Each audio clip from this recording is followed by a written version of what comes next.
السلام عليكم ومرحبا بكم في وصفة جديدة من وصفات هندوشا. اليوم غادي نشوفوا مسيمنات او رغايف معمرين بشكل جديد على شكل شمس، كيجيو مقرمشين مورقين رائعين.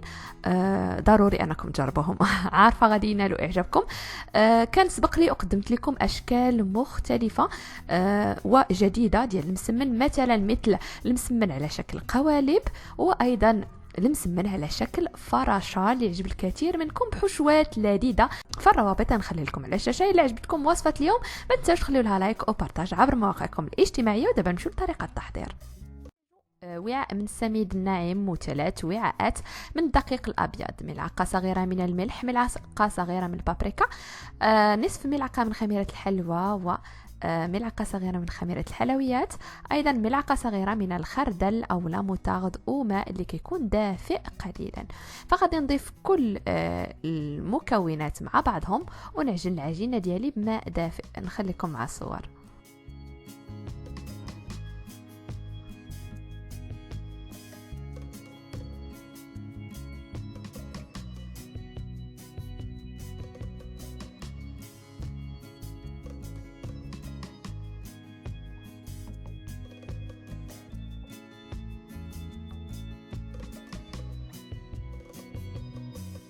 فكنضيفوا الماء بالتدريج حتى كنحصلوا على عجينه اللي كتكون لينه. كندلكوها لبعض الدقائق وكنحضروا كنخليوها ترتاح وميبقى لنا غنحضروا المسمنات ديالنا.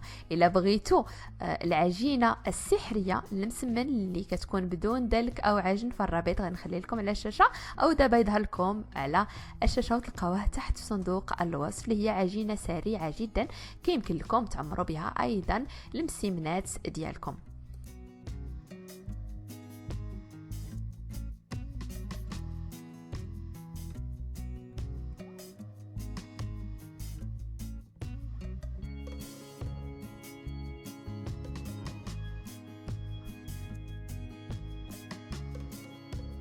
فغادي نخلي العجينه ديالي ترتاح واحد نصف ساعه، المده اللي غنحضر فيها الحشوه ديالي. فبالنسبه للحشوه في مقلاة غادي نوضعوا بصله كبيره حتى كتنزل تماما، ومن بعد غادي نضيفوا لها اللحم المفروم. كنضيف اللحم المفروم حتى كينزل جيدا على نار اللي كتكون متوسطه. المقطع تحدف لي اللي صورته. من بعد غادي نضيف لها واحد 3 ملاعق كبيره من القشده الطريه، قشده طريه اللي كتباع يعني موجوده في العلب، فكتضيفوا على حسب الخليط. فانا ضفت هنا ملعقتين، من بعد غادي نضيف الملعقه الثالثه، وكنضيف ايضا الجبن المبشور. فكنضيفوا هاد المكونات بطبيعه الحال حتى كيكون اللحم المفروم يعني ناضج، وكنضيفوهم خارج العافيه يعني خارج النار. كنخليو الحشوه ديالنا تبرد ونمشيو دابا للعجين. فبالنسبه للعجينه ديالي من بعد ما ارتاحت كيف كتشوفوا كتولي لينه، غادي نقطعها الى كريسات اللي كتكون صغيره جدا وكندهنها بالزيت. نخليكم مع الصور.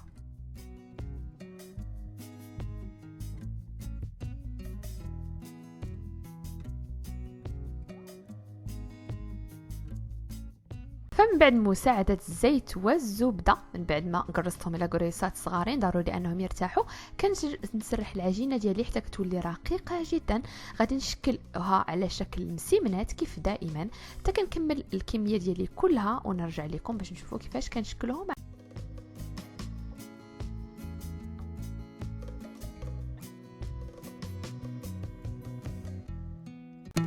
فمن بعد كناخذ المسيمنات ديالي كيف قلت لكم اللي سبق لي وقرصتهم، كنقرصهم على شكل مربع. كنوضع الحشوه ديالي في الوسط. فبالنسبه للحشوه يمكن لكم تستعملوا الحشوه اللي حبيتوا. هذه الحشوه اللي كان سبق لي وحضرت بها او قدمتها لكم في فيديو ديال مسيمنات على شكل قوالب. فغادي نجمع العجينه ديالي بهذا الشكل هذا حتى كنكمل الكميه ديالي كلها ونرجعوا نشكلهم على شكل شمس او زهره.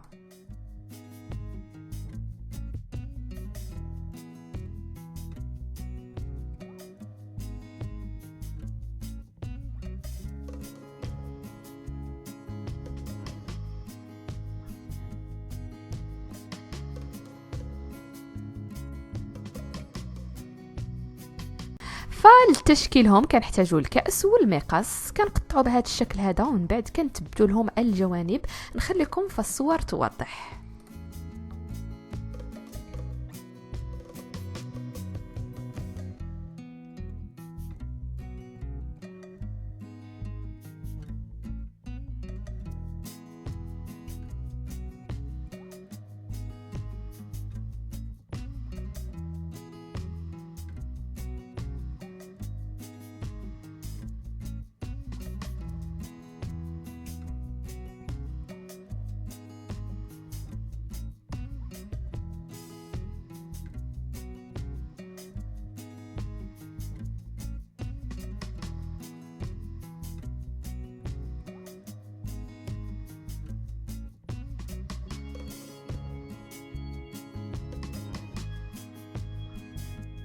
ومباشره من بعد ما كنتهي من التشكيل ديالهم فكيكون الفرن ساخن على 225 درجه ساخن.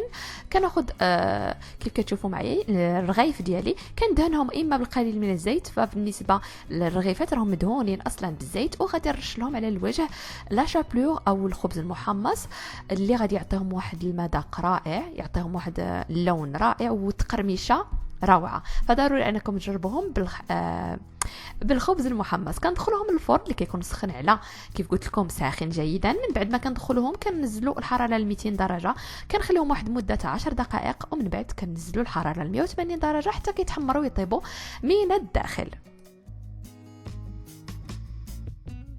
فما يبقى لكم غير تقدموهم بالصحه والراحه. فإلا بغيتوا تحتفظوا بهم في المجمد فطيبوهم نصف الطيبه تقريبا حتى يبقى لهم فقط ياخذوا داك اللون الذهبي، وكتخليهم حتى كيبردوا كتحتفظوا بهم في المجمد. كتخرجوهم وكما يبقى لكم غير طيبوهم واحد 10 دقائق اخرى.